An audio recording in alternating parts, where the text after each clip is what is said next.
नमस्कार। गुलदस्ता से हम आपके लिए लेकर आए हैं शरत चंद्र चट्टोपाध्याय के उपन्यास पौथेर दाबी का हिंदी रूपांतर पथ के दावेदार। इस उपन्यास को धारावाहिक के रूप में प्रस्तुत कर रहे हैं। आज आप सुनेंगे इसका पहला भाग।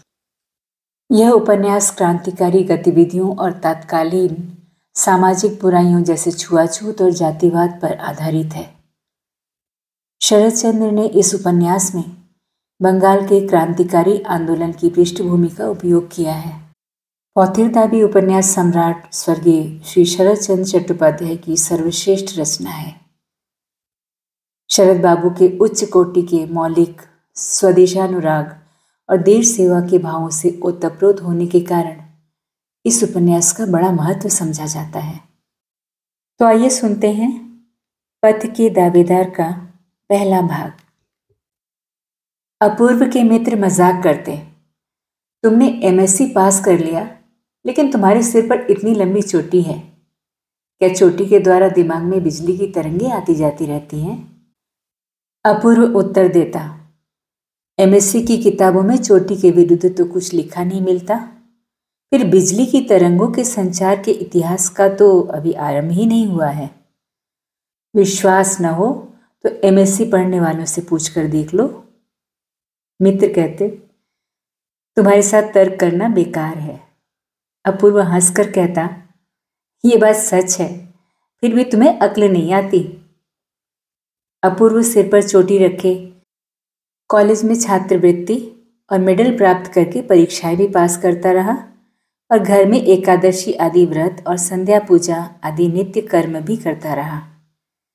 खेल के मैदानों में फुटबॉल, क्रिकेट, हॉकी आदि खेलने में उसको जितना उत्साह था, प्रातःकाल माँ के साथ गंगा स्नान करने में भी उससे कुछ कम नहीं था। उसकी संध्या पूजा देखकर भौजाइयाँ भी मजाक करती, बबुआ जी पढ़ाई लिखाई तो समाप्त हुई, अब चिमटा कमंडल लेकर सन्यासी हो जाओ। तुम तो विधवा ब्राह्मणी से भी आगे बढ़े जा रहे हो। अपूर्व हंसकर कहता, आगे बढ़ जाना आसान नहीं है भाभी। माता जी के पास कोई बेटी नहीं है, उनकी उम्र भी काफ़ी हो चुकी है। अगर बीमार पड़ जाएंगी तो पवित्र भोजन बनाकर तो खिला सकूंगा। रही चिमटा कमंडल की बात, सो वो तो कहीं गया नहीं। अपूर्व माँ के पास जाकर कहता, माँ ये तुम्हारा अन्याय है। भाई जो चाहे करें, लेकिन भाभियाँ तो मुर्गा नहीं खाती। क्या तुम हमेशा अपने हाथ से ही भोजन बनाकर खाओगी? माँ कहती, 1 जून 1 मुट्ठी चावल उबाल लेने में मुझे कोई तकलीफ नहीं होती, और जब हाथ पांव काम नहीं करेंगे तब तक मेरी बहू घर में आ जाएगी। अपूर्व कहता, तो फिर एक ब्राह्मण पंडित के घर से बहू मंगवा क्यों नहीं देती? उसे खिलाने की सामर्थ्य मुझ में नहीं है, लेकिन तुम्हारा कष्ट देखकर सोचता हूं कि चलो भाइयों के सिर पर भार बनकर रह लूंगा। माँ कहती, ऐसी बात मत कर रे अपूर्व, एक बहू क्या तू चाहे तो घर भर को बिठाकर खिला सकता है। कहती क्या हो माँ, तुम सोचती हो कि भारतवर्ष में तुम्हारे पुत्र जैसा और कोई है ही नहीं? और ये कहकर वो तेजी से चला जाता। अपूर्व के विवाह के लिए लोग बड़े भाई विनोद को आकर परेशान करते। विनोद ने जाकर माँ से कहा, माँ कौन सी निष्ठावान जब तब वाली लड़की है, उसके साथ अपने बेटे का ब्याह करके किस्सा खत्म करो, नहीं तो मुझे घर छोड़कर भाग जाना पड़ेगा। बड़ा होने के कारण लोग समझते हैं कि घर का बड़ा बूढ़ा मैं ही हूं। पुत्र के इन वाक्यों से करुणामयी अधीर हो उठी, लेकिन बिना विचलित हुए मधुर स्वर में बोली, लोग ठीक ही समझते हैं बेटा, उनके बाद तुम ही तो हो घर के मालिक। लेकिन अपूर्व के संबंध में किसी को वचन मत देना। मुझे रूप और धन की आवश्यकता नहीं है, मैं स्वयं देख सुनकर तय करूंगी। अच्छी बात है माँ, लेकिन जो कुछ करो दया करके जल्दी कर डालो, कहकर विनोद रूठकर चला गया। स्नान घाट पर एक अत्यंत सुलक्षणा कन्या पर कई दिन से करुणामयी की नजर पड़ रही थी। वो अपनी माँ के साथ गंगा स्नान करने आती थी। उन्हीं की जाति की है। गुप्त रूप से वो पता लगा चुकी थी। उनकी इच्छा थी कि अगर तय हो जाए तो आगामी बैसाख में ही विवाह कर डालें। तभी अपूर्व ने आकर एक अच्छी नौकरी की सूचना दी। माँ प्रसन्न होकर बोली, अभी उस दिन तो पास हुआ है, इसी बीच तुझे नौकरी किसने दे डाली? अपूर्व हंसकर बोला, जिसे जरूरत थी। ये कहकर उसने सारी घटना विस्तार से बताई कि उसके प्रिंसिपल साहब ने ही उसके लिए नौकरी ठीक की है।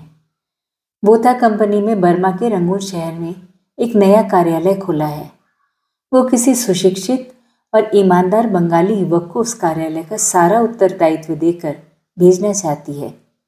रहने के लिए मकान और 400 रुपये माहवार वेतन मिलेगा और 6 महीने बाद वेतन में 200 रुपये की वृद्धि कर दी जाएगी। बर्मा का नाम सुनते ही माँ का मुंह सूख गया। बोली, पागल तो नहीं हो गया? तुझे वहां भेजूंगी? मुझे ऐसे रुपए की जरूरत नहीं है। अपूर्व भयभीत होकर बोला, तुम्हें न सही, मुझे तो है। तुम्हारी आज्ञा से भीख मांगकर भी जिंदगी बिता सकता हूं, लेकिन जीवन भर ऐसा सुयोग फिर नहीं मिलेगा। तुम्हारे बेटे के न जाने से बोथा कंपनी का काम रुकेगा नहीं, लेकिन प्रिंसिपल साहब मेरी ओर से वचन दे चुके हैं। उनकी लज्जा की सीमा न रहेगी। फिर घर की हालत तो तुमसे छिपी नहीं है माँ, लेकिन सुनती हूं वो म्लेच्छों का देश है। अपूर्व ने कहा, किसी ने झूठ मूठ कह दिया है। तुम्हारा देश तो म्लेच्छों का देश नहीं है। फिर भी जो मनमानी करना चाहते हैं उन्हें कोई रोक नहीं सकता। मैंने तो इसी बैसाख में तेरा विवाह करने का निश्चय किया है। अपूर्व बोला, एकदम निश्चय? अच्छी बात है। 1-2 महीने बाद जब तुम बुलाओगी मैं तुम्हारी आज्ञा का पालन करने आ जाऊंगा। करुणामयी बाहर से देखने में पुराने विचारों की अवश्य थी, लेकिन बहुत ही बुद्धिमती थी। कुछ देर मौन रहकर बोली, जब जाना ही है तो अपने भाइयों की सहमति भी ले लेना। ये कुल गोकुल दीदी के सुप्रसिद्ध बंदोपाध्याय घराने में से है। वंश परंपरा से ही वो लोग अत्यंत आचार परायण कहलाते हैं। बचपन से जो संस्कार उनके मन में जग गए थे, पति पुत्रों ने जहां तक लांछित और अपमानित करना था किया, लेकिन अपूर्व के कारण वो सब कुछ सहन करती हुई इस घर में रह रही थी। आज वो भी उनकी आंखों से दूर अनजाने देश जा रहा है। इस बात को सोच सोचकर उनके भय की सीमा नहीं रही। बोली, अपूर्व, मैं जितने दिन जीवित रहूं मुझे दुख मत देना बेटे। कहते कहते उनकी आंखों से 2 बूंद आंसू टपक पड़े। अपूर्व की आंखें भी गीली हो उठी। बोला, माँ, आज तुम इस लोक में हो, लेकिन एक दिन जब स्वर्गवास की पुकार आएगी उस दिन तुम्हें अपने अपूर्व को छोड़कर वहां जाना होगा। मेरे जाने के बाद तुम यहां बैठकर मेरे लिए आंसू मत बहाती रहना। इतना कहकर वो दूसरी ओर चला गया। उस दिन सांझ के समय करुणामयी अपनी नियमित संध्या पूजा आदि कार्यों में मन नहीं लगा सकी। अपने बड़े बेटे के कमरे के दरवाजे पर चली गई। विनोद कचहरी से लौटकर जलपान करने के बाद क्लब जाने की तैयारी कर रहा था। माँ को देखकर एकदम चौंक पड़ा। करुणामयी ने कहा, एक बात पूछने आई हूं बिनू। कौन सी बात माँ? यहाँ आने से पहले माँ अपनी आंखों के आंसू अच्छी तरह पोंछ कर आई थी, लेकिन उनका रूंधा गला छिपा न रह सका। सारी घटना और अपूर्व के मासिक वेतन के बारे में बताने के बाद उन्होंने चिंतित स्वर में पूछा, यही सोच रही हूँ बेटा कि इन रुपयों के लोभ में उसे भेजूं या नहीं। विनोद धीरज खो बैठा। शुष्क स्वर में बोला, माँ, तुम्हारे अपूर्व जैसा लड़का भारतवर्ष में और दूसरा नहीं है। इस बात को हम सभी मानते हैं, लेकिन इस धरती पर रहकर इस बात को माने बिना भी नहीं रह सकते कि पहले 400 रुपये, फिर महीने में 200 रुपये और वो इस लड़के से बहुत बड़ा है। माँ दुखी होकर बोली, लेकिन सुनती हूं कि वो तो एकदम म्लेच्छों का देश है। विनोद ने कहा, तुम्हारा जानना सुनना ही तो सारे संसार का अंतिम सत्य नहीं हो सकता। पुत्र के अंतिम वाक्य से माँ अत्यंत दुखी होकर बोली, बेटा, जब से समझदार हुई इसी एक ही बात को सुन सुनकर भी जब मुझे चेत नहीं हुआ, तो इस उम्र में और शिक्षा मत दो। मैं ये जानने नहीं आई कि अपूर्व का मूल्य कितने रुपए है। मैं केवल ये जानने आई थी कि उसे इतनी दूर भेजना उचित होगा या नहीं। विनोद ने दाएं हाथ से माँ के चरण स्पर्श करके कहा, माँ, मैं तुम्हें दुखी करने के लिए ये नहीं कहा। ये सच है कि पिताजी के साथ ही हम लोगों का मेल बैठता था और उनसे हम लोगों ने सीखा है कि घर गृहस्थी के लिए रुपया होना कितना आवश्यक है। इस हैट कोट को पहनकर विनू इतना बड़ा साहब नहीं बन गया कि छोटे भाई को खिलाने के डर से उचित अनुचित का विचार न कर सके। लेकिन फिर भी कहता हूं कि उसे जाने दो। देश में जैसी हवा बह रही है, इससे वो कुछ दिनों के लिए देश छोड़कर कहीं दूसरी जगह जाकर काम में लग जाए तो इसमें उसका भी हित होगा और परिवार की रक्षा भी हो जाएगी। तुम तो जानती हो माँ, उस स्वदेशी आंदोलन के समय कितना छोटा था, फिर भी उसी के प्रताप से पिताजी की नौकरी जाने की नौबत आ गई थी। करुणामयी बोली, नहीं नहीं, अब अपूर्व वो सब नहीं कर सकता। विनोद बोला, माँ, सभी देशों में कुछ लोग ऐसे होते हैं जिनकी जाति ही अलग होती है। अपूर्व उसी जाति का है। देश की मिट्टी ही इसके शरीर का मांस है।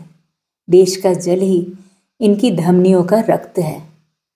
देश के विषय में इनका विश्वास कभी मत करना माँ, नहीं तो धोखा खाओगी। बल्कि अपने इस म्लेच्छ विनू को अपने उस चोटीधारी गीता पढ़े एमएससी पास अपूर्व से अधिक ही अपना समझना। पुत्र की इन बातों पर माँ ने विश्वास तो नहीं किया, लेकिन मन ही मन शंकित हो उठी। देश के पश्चिमी क्षितिज पर जो भयानक मेघ के लक्षण प्रकट हुए हैं, उसे वो जानती थी। याद आया कि उस समय तो अपूर्व के पिता जीवित थे, लेकिन अब नहीं है। विनोद ने माँ के मन की बात जान ली, लेकिन क्लब जाने की जल्दी में बोला, अच्छा माँ, वो कल ही तो जा नहीं रहा। सब लोग बैठकर जो निश्चय करेंगे कर लेंगे, कहकर तेजी से बाहर निकल गया। अपने ब्राह्मणत्व की बड़ी सतर्कता से रक्षा करते हुए अपूर्व एक जलयान द्वारा रंगून के घाट पर पहुंच गया। बोता कंपनी के एक दरबान और एक मद्रासी कर्मचारी ने अपने इस नए मैनेजर का स्वागत किया। 30 रुपये महीने का एक कमरा ऑफिस के खर्चे से यथासंभव सजा हुआ तैयार है, ये समाचार देने में उन लोगों ने देर नहीं की। समुद्र यात्रा की झंझटों के बाद वो खूब हाथ पैर फैलाकर सोना चाहता था। ब्राह्मण साथ था। घर में अत्यंत असुविधा होते हुए भी इस भरोसे के आदमी को साथ भेजकर माँ को बहुत कुछ तसल्ली मिल गई थी। लेकिन ब्राह्मण रसोइया ही नहीं, बल्कि भोजन बनाने के लिए कुछ चावल, दाल, घी, तेल, पिसा हुआ मसाला, यहाँ तक कि आलू, परवल वो साथ देना नहीं भूली थी। गाड़ी आ जाने पर मद्रासी कर्मचारी तो चले गए, लेकिन रास्ता दिखाने के लिए दरबान साथ चल दिया। 10 मिनट में ही गाड़ी जब मकान के सामने पहुंचकर रुकी तो 30 रुपये किराए के मकान को देखकर अपूर्व हतबुद्धि सा खड़ा रह गया। मकान बहुत ही भद्दा है। छत नहीं है, सदर दरवाज़ा नहीं है, आंगन समझो या जो कुछ, इस आने जाने के रास्ते के अलावा और कहीं तनिक भी स्थान नहीं है। एक सकरी काठ की सीढ़ी रास्ते के छोर से आरंभ होकर सीधी तीसरी मंजिल पर चली गई है। इस पर चढ़ने उतरने में कहीं अचानक पैर फिसल जाए तो पहले पत्थर के बने राजपथ पर, फिर अस्पताल में और फिर तीसरी स्थिति को न सोचना अच्छा है। नया आदमी है, इसलिए हर कदम बड़ी सावधानी से रखते हुए दरबान के पीछे पीछे चलने लगा।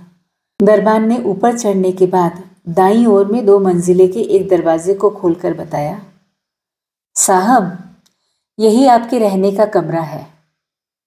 दाईं ओर इशारा करके अपूर्व ने पूछा, इसमें कौन रहता है? दरबान बोला, एक चीनी साहब हैं। अपूर्व ने पूछा, ऊपर तिमंजिले पर कौन रहता है? दरबान ने कहा, एक काले काले साहब हैं। कमरे में कदम रखते ही अपूर्व का मन बहुत ही खिन्न हो उठा। लकड़ी के तख्ते लगाकर एक दूसरे की बगल में छोटी बड़ी 3 कोठरियां बनी हुई हैं। इस मकान की सारी चीजें लकड़ी की हैं। दीवारें, फर्श, छत और सीढ़ी सभी लकड़ी की हैं। आग की याद आते ही संदेह होता है कि इतना बड़ा और सर्वांग सुंदर लाक्षागृह तो संभव है दुर्योधन भी अपने पांडव भाइयों के लिए न बनवा सका होगा। इसी मकान में इष्ट मित्र, आत्मीय स्वजनों, माँ और भाभियों आदि को छोड़कर रहना पड़ेगा। अपने को संभाल कर थोड़ी देर इधर उधर घूमकर हर चीज को देखकर तसल्ली हुई कि नल में अभी तक पानी है, स्नान और भोजन दोनों ही हो सकते हैं। अपूर्व ने रसोइये से कहा, महाराज, माँ ने तो सभी चीजें साथ भेजी हैं, नहा कर कुछ बना लो, तब तक मैं दरबान के साथ सामान ठीक कर लूं। रसोई में कोयला मौजूद था, लेकिन चूल्हे में कालिख लगी थी। पता नहीं इसमें पहले कौन रहता था और क्या पकाया था। ये सोचकर उसे बड़ी घृणा हुई। महाराज से बोला, एक उठाने वाला दम चूल्हा होता तो बाहर वाले कमरे में बैठकर कुछ दाल चावल बना लिया जाता, लेकिन कौन जाने इस देश में मिलेगा या नहीं। दरबान बोला, पैसे दीजिए, अभी 10 मिनट में ले आता हूं। वो रुपया लेकर चला गया। तिवारी रसोई बनाने की व्यवस्था करने लगा और अपूर्व कमरा सजाने में लग गया। काट के आले पर कपड़े सजाकर रख दिए, बिस्तर खोलकर चारपाई पर बिछा दिया, एक नया टेबल क्लॉथ मेज पर बिछाकर उस पर लिखने का सामान और कुछ पुस्तकें रख दी। उत्तर की ओर खुली खिड़की के दोनों पन्नों को अच्छी तरह खोलकर उसके दोनों कोने में कागज ठूंसकर सोने वाले कमरे को सुंदर बनाकर बिस्तर पर लेटकर सुख की सांस ली। दरबान ने लोहे का चूल्हा ला दिया। तभी याद आया, माँ ने सिर की सौगंध देकर पहुंचते ही तार करने के लिए कहा था। इसलिए दरबान को साथ लेकर चटपट बाहर निकल गया। महाराज से कहता गया कि 1 घंटे पहले ही लौट आऊंगा। आज किसी ईसाई त्योहार के उपलक्ष्य में छुट्टी थी। अपूर्व ने देखा, ये गली देशी विदेशी साहब मेमू का मोहल्ला है। यहाँ के प्रत्येक घर में विलायती उत्सव का कुछ न कुछ चित्र अवश्य दिखाई दे रहा है। अपूर्व ने पूछा, दरबान जी, सुना है यहाँ बंगाली भी बहुत हैं, वो किस मोहल्ले में रहते हैं? उसने बताया कि यहाँ मोहल्ले जैसी कोई व्यवस्था नहीं है, जिसकी जहाँ इच्छा होती है वहीं रहता है, लेकिन अफसर लोग इसी गली को पसंद करते हैं। अपूर्व भी अफसर था, कट्टर हिंदू होते हुए भी किसी धर्म की विरुद्ध भावना नहीं थी। फिर भी स्वयं को ऊपर नीचे दाएं बाएं भीतर बाहर चारों ओर से ईसाई पड़ोसियों को करीब देख अत्यंत घृणा अनुभव करते हुए उसने पूछा, क्या किसी दूसरे स्थान पर घर नहीं मिल सकेगा? दरबान बोला, खोजने से मिल सकता है, लेकिन इतने किराए में ऐसा मकान मिलना कठिन है। अपूर्व जब तार घर पहुंचा तो तार बाबू खाना खाने चले गए थे। 1 घंटे प्रतीक्षा करने के बाद जब आए तो घड़ी देखकर बोले, आज छुट्टी है, 2 बजे ऑफिस बंद हो गया। अपूर्व ऊंची आवाज में बोला, ये अपराध आपका है, मैं यहाँ 1 घंटे से बैठा हूँ। बाबू बोला, लेकिन मैं तो सिर्फ 10 मिनट हुए यहाँ से गया हूँ। अपूर्व ने उसके साथ झगड़ा किया, झूठा कहा, रिपोर्ट करने की धमकी दी, लेकिन फिर बेकार समझकर चुप हो गया। भूख प्यास और क्रोध से जलता हुआ बड़े तारघर पहुंचा। माँ से अपने निर्विघ्न पहुंचने का समाचार जब माँ को भेज दिया तब उसे संतोष हुआ। दरबान ने विनय भरे स्वर में कहा, साहब, हमको भी बहुत दूर जाना है। अपूर्व ने उसे छुट्टी देने में कोई आपत्ति नहीं की। दरबान के चले जाने के बाद घूमते घूमते गलियों का हिसाब करते करते अंत में मकान के सामने पहुंच गया। उसने देखा तिवारी महाराज एक मोटी लाठी पटक रहे हैं और न जाने क्या अंट शंट बकते झकते जा रहे हैं। साथ ही एक दूसरे व्यक्ति तिमंजिले से हिंदी और अंग्रेजी में इसका उत्तर भी दे रहे हैं और घोड़े के चाबुक से बीच बीच में सट्ट सट्ट का शब्द भी कर रहे हैं। तिवारी से नीचे उतरने को कह रहे हैं और वो उनको ऊपर बुला रहा है। शिष्टाचार के इस आदान प्रदान में जिस भाषा का प्रयोग हो रहा है उसे न कहना ही उचित है। अपूर्व ने सीढ़ी पर तेजी से ऊपर चढ़कर तिवारी का लाठी वाला हाथ जोर से पकड़कर कहा, क्या पागल हो गया है? इतना कहकर उसे ठेलता हुआ घर के अंदर ले गया। अंदर आकर वो क्रोध, शोक और दुख से रोते हुए बोला, ये देखिए उस हरामजादे ने क्या किया है। उस कांड को देखते ही अपूर्व की थकान, नींद, भूख और प्यास एकदम हवा हो गई। खिचड़ी की हांडी से अभी तक भाप तथा मसाले की भीनी भीनी गंध निकल रही है, लेकिन उसके ऊपर नीचे आसपास चारों ओर पानी फैला हुआ है। दूसरे कमरे में जाकर देखा, उसका साफ सुथरा बिछौना मैले काले पानी से सन गया है। कुर्सी पर पानी, टेबल पर पानी, यहाँ तक कि पुस्तकें भी पानी से भीग गई हैं। अपूर्व ने पूछा, ये सब क्या हुआ? तिवारी ने दुर्घटना का विस्तार पूर्वक वर्णन करते हुए बताया। अपूर्व के जाने के कुछ देर बाद ही साहब घर में आए। आज ईसाइयों का कोई त्योहार है। पहले गाना बजाना और फिर नृत्य आरंभ हुआ और जल्दी ही दोनों के संयोग से ये शास्त्रीय संगीत इतना असहाय हो उठा कि तिवारी को आशंका होने लगी कि लकड़ी की छत साहब का इतना आनंद शायद सहन न कर पाएगी। तभी रसोई के पास ऊपर से पानी गिरने लगा। भोजन नष्ट हो जाने के भय से तिवारी ने बाहर जाकर इसका विरोध किया, लेकिन साहब चाहे काला हो या गोरा, देशी आदमी की ऐसी अभद्रता नहीं सह सकता। वो उत्तेजित हो उठा और देखते ही देखते अंदर जाकर बाल्टी पर बाल्टी पानी ढरकाना आरंभ कर दिया। इसके बाद जो कुछ हुआ वो अपूर्व ने अपनी आंखों से देख लिया। कुछ देर मौन रहकर अपूर्व बोला, साहब के कमरे में क्या कोई और नहीं है? शायद कोई हो। कोई उसे पियक्कड़ साले के साथ दांत किटकिट कर तो रहा था। अपूर्व समझ गया कि किसी ने उसे रोकने में कोई कसर नहीं छोड़ी है, लेकिन हम लोगों के दुर्भाग्य को तिल भर भी कम नहीं कर सका। अपूर्व चुप रहा। जो होना था हो चुका था, लेकिन अब शांति थी। अपूर्व ने हंसने की कोशिश करके कहा, तिवारी, ईश्वर की इच्छा न होने पर भी इसी तरह मुंह का ग्रास निकल जाता है। आओ समझ ले कि हम लोग आज भी जहाज में ही हैं। चिवड़ा मिठाई अब कुछ बची है, रात बीत ही जाएगी। तिवारी ने सिर हिलाकर हुंकारी भरी और उस हांडी की ओर फिर एक बार हसरत भरी नजरों से देखकर चिवड़ा मिठाई लेने के लिए उठ खड़ा हुआ।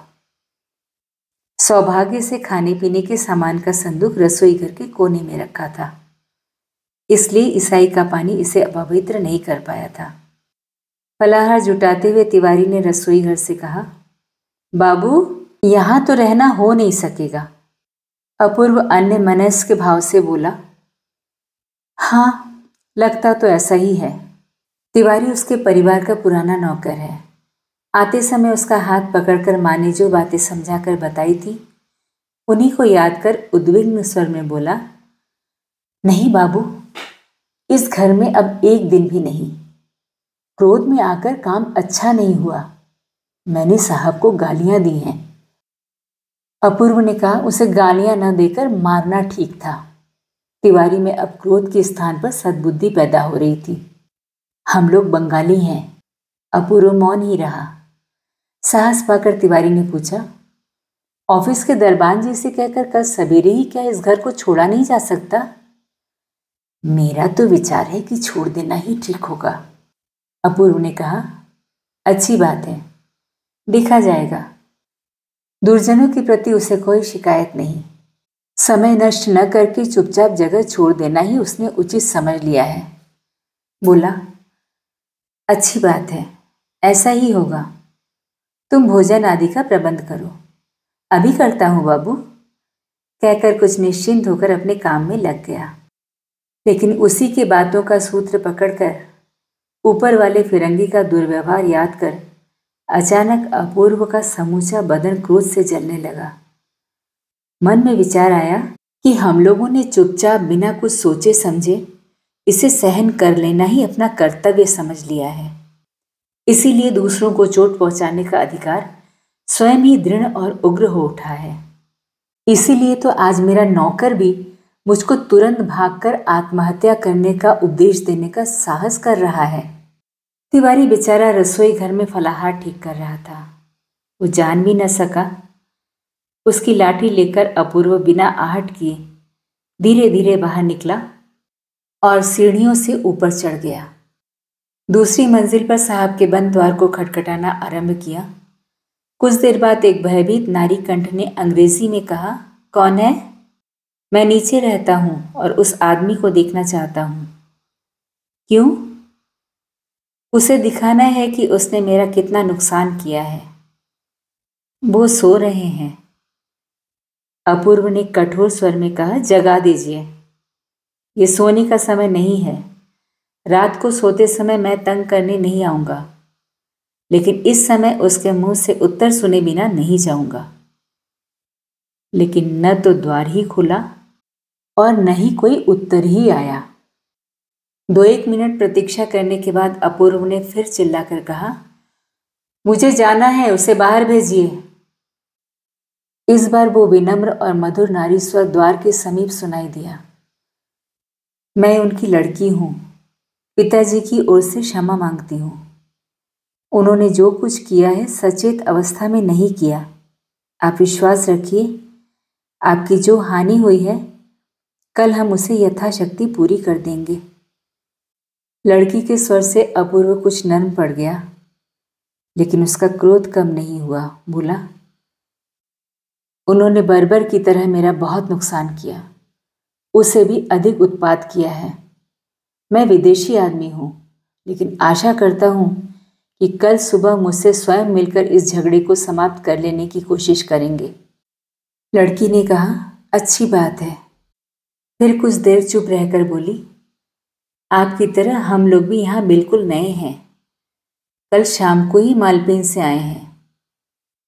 और कुछ न कहकर अपूर्व धीरे धीरे उतर आया। देखा, तिवारी भोजन की व्यवस्था में ही लगा था। थोड़ा सा खा पीकर अपूर्व सोने के कमरे में आकर भीगे तकिए को ही लगाकर सो गया। प्रवास के लिए घर से बाहर पांव रखने के समय से लेकर अब तक विपत्तियों की सीमा नहीं रही थी। सुख शांतिहीन चिंताग्रस्त मन में एक ही बात बार बार उठ रही थी, उस ईसाई लड़की की बात। वो नहीं जानता कि देखने में वो कैसी है, क्या उम्र है, कैसा स्वभाव है, लेकिन इतना जरूर जान गया कि उसका उच्चारण अंग्रेजों जैसा नहीं है।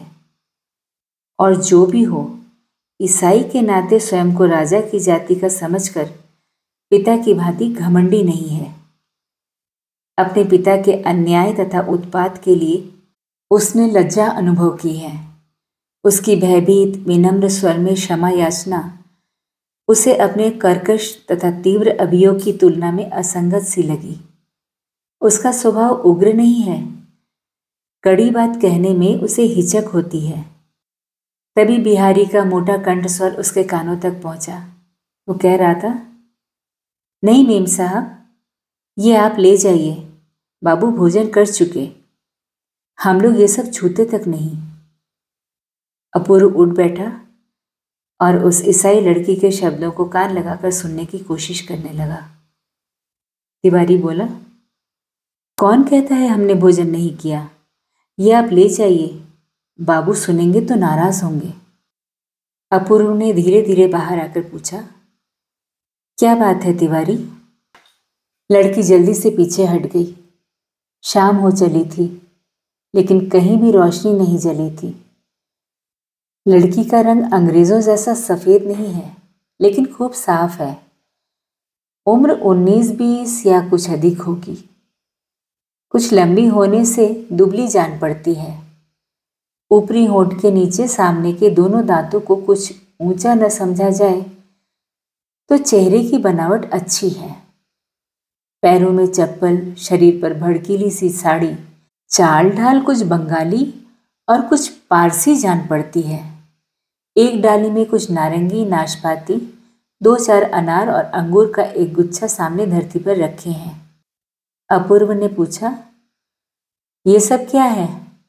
लड़की ने अंग्रेजी में धीरे से उत्तर दिया, आज हमारा त्योहार है, माँ ने भेजा है। आज तो आपका खाना भी नहीं हुआ। अपूर्व ने कहा, अपनी माँ को हम लोगों की तरफ से धन्यवाद देना और कहना कि हमारा खाना हो गया है। लड़की चुप थी। अपूर्व ने पूछा, हमारा खाना नहीं हुआ, आपको ये कैसे पता लगा? लड़की ने लज्जित स्वर में कहा, इसीलिए तो झगड़ा हुआ था। अपूर्व बोला, नहीं, वास्तव में हमारा खाना हो चुका है। लड़की बोली, हो सकता है, लेकिन ये तो बाजार के फल हैं, इसमें कोई दोष नहीं है। अपूर्व समझ गया कि उसे किसी प्रकार शांत करने के लिए दोनों अपरिचित स्त्रियों के उद्वेग की सीमा नहीं है। कुछ देर पहले वो अपने स्वभाव का जो परिचय दे आया है, उससे न जाने क्या होगा। ये सोचकर उसे प्रसन्न करने के लिए ही तो ये भेंट लेकर आई है। इसलिए मीठे स्वर में बोला, नहीं, कोई दोष नहीं है। फिर तिवारी से बोला, ले लो, इनमें कोई दोष नहीं है महाराज। तिवारी इससे प्रसन्न नहीं हुआ। बोला, रात में हम लोगों को ज़रूरत नहीं है और माँ ने मुझे ये सब करने के लिए बार बार मना किया है। मेम साहब, आप इन्हें ले जाइए, हमें ज़रूरत नहीं है। माँ ने मना किया है या कर सकती हैं, इसमें असंभव कुछ भी नहीं था। और वर्षों के अविश्वसनीय तिवारी को इन सब झंझटों को सौंपकर उसका अभिभावक भी वो नियुक्त कर सकती हैं, ये भी संभव है। अभी संकुचित, लज्जित और अपरिचित लड़की जो उसे प्रसन्न करने उसके द्वार पर आई है, उसे उपहार की सामान्य वस्तुओं को अस्पृश्य कहकर अपमानित करने को भी वो उचित न मान सका। तिवारी ने कहा, ये हम सब नहीं छुएंगे मेम साहब, इन्हें उठा ले जाइए, इस स्थान को धो डालूं। लड़की कुछ देर चुपचाप खड़ी रही, फिर डाली उठाकर धीमे धीमे चली गई। अपूर्व ने धीमे और रूखे स्वर में कहा, न खाते, लेकिन लेकर चुपके से फेंक तो सकते थे। तिवारी बोला, नष्ट करने का क्या लाभ होता बाबू, मूर्ख गंवार कहीं का। इतना कहकर अपूर्व सोने चला गया। बिस्तर पर लेटकर पहले तिवारी के प्रति क्रोध से उसका संपूर्ण शरीर जलने लगा, लेकिन इस विषय में वो जितना ही सोचता था, लगता था कि शायद ये ठीक ही हुआ कि उसने स्पष्ट कहकर लौटा दिया। उसे अपने बड़े मामा की याद आ गई। उस निष्ठावान ब्राह्मण ने एक दिन भोजन करने से मना कर दिया था। करुणामयी के पति से भाई का मन मुटाव दूर करने के लिए एक चतुराई का सहारा लेना चाहा, लेकिन दरिद्र ब्राह्मण ने हंसकर कहा, नहीं बहन, ये सब नहीं हो सकता। जीजाजी क्रोधी व्यक्ति हैं, इस अपमान को वो सह नहीं पाएंगे। हो सकता है तुम्हें भी इसमें भागीदार बनना पड़े। मेरे स्वर्गीय गुरुदेव कहा करते थे, मुरारी, सत्य पालन में दुख है, वंचना और प्रताड़ना के मीठे पद से वो कभी नहीं आता। मैं बिना भोजन किए चला जाऊंगा, यही उचित है बहन। इस घटना के कारण करुणामयी ने अनेक दुख सहे, लेकिन भाई को कभी दोष नहीं दिया। इसी बात को याद कर अपूर्व के मन में बार बार यह बात उठने लगी, उचित ही हुआ, तिवारी ने ठीक ही किया। अपूर्व की इच्छा थी कि सुबह बाजार घूम आए, लेकिन न जा सका, क्योंकि ऊपर वाला साहब कब क्षमा याचना करने आएगा इसका कुछ ठीक नहीं था।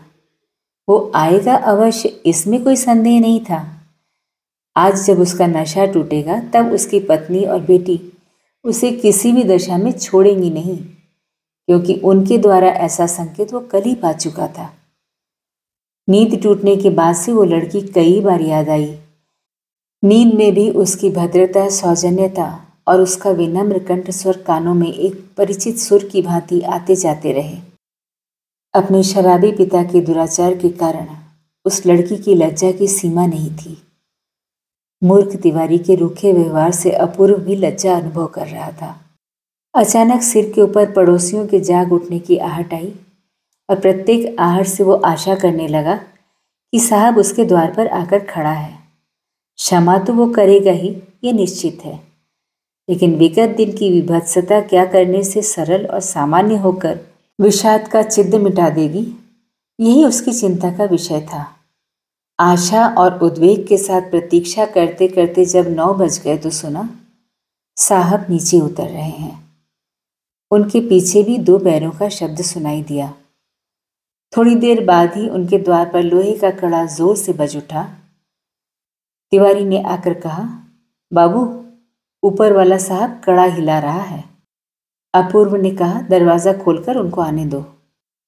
तिवारी के दरवाज़ा खोलते ही अपूर्व ने अत्यंत गंभीर आवाज़ सुनी, तुम्हारा साहब कहाँ है?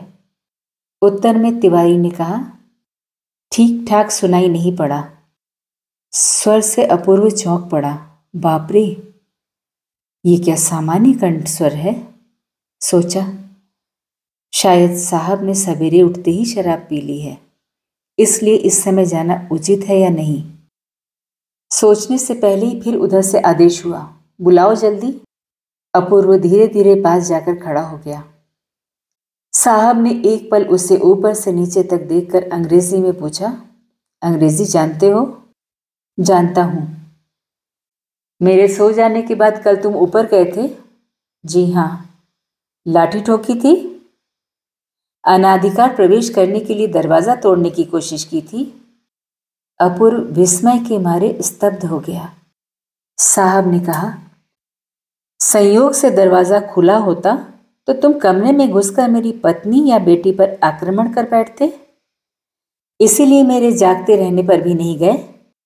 अपूर्व ने धीमे स्वर में कहा, आप तो सो रहे थे, कैसे पता चला? साहब ने कहा, मेरी लड़की ने मुझे बताया है, उसे तुमने गाली भी दी। इतना कहकर उसने बगल में खड़ी लड़की की ओर उंगली से इशारा किया। ये वही लड़की है। कल भी इसे अपूर्व अच्छी तरह नहीं देख पाया था। आज भी साहब के विशाल शरीर की आड़ में उसकी साड़ी की किनारी की छोड़ और कुछ भी नहीं देख पाया। सिर हिलाकर उसने पिता की हाँ में हाँ मिलाई या नहीं, ये भी समझ में नहीं आया, लेकिन इतना अवश्य समझ गया कि ये लोग भले आदमी नहीं हैं। सारे मामले को जानबूझकर विकृत और उल्टा करके सिद्ध करने का प्रयत्न कर रहे हैं, इसलिए बहुत सतर्क रहने की जरूरत है। साहब ने कहा, मैं जाग रहा होता तो तुम्हें लात मार कर धकेल देता, तुम्हारे मुंह में एक भी दांत साबुत न रहने देता, लेकिन ये अवसर अब खो चुका हूं, इसलिए पुलिस के हाथ से जो कुछ न्याय मिलेगा उतना ही लेकर संतुष्ट होना पड़ेगा। हम लोग जा रहे हैं, तुम इसके लिए तैयार रहना। अपूर्व ने सिर हिलाकर कहा, अच्छी बात है, लेकिन उसका मुंह उतर सा गया। साहब ने लड़की का हाथ पकड़कर कहा, चलो, और सीढ़ी से उतरते उतरते बोला, मैंने तो पहले ही कहा था बाबू कि जो होना था हो गया, अब उसे और छेड़ने की जरूरत नहीं, वो साहब और मेम ठहरे। अपूर्व ने कहा, साहब मेम ठहरे तो इससे क्या होता है? तिवारी ने कहा, ये लोग पुलिस में जो गए हैं। अपूर्व ने कहा, जाने से क्या होता है? तिवारी ने व्याकुल होकर कहा, बड़े बाबू को तार कर दूं, छोटे बाबू उन्हें बुला ही लिया जाए। क्या पागल हो गया है तिवारी? जा उधर देख, सारा खाना जल गया होगा। 10:30 बजे मुझे ऑफिस जाना है। इतना कहकर वो अपने कमरे में चला गया। तिवारी रसोई घर में चला गया, लेकिन रसोई बनाने से लेकर बाबू के ऑफिस जाने तक का सभी कुछ उसके लिए अत्यंत अर्थहीन हो गया। पद के दावेदार उपन्यास की कहानी जारी रहेगी अगले भाग में।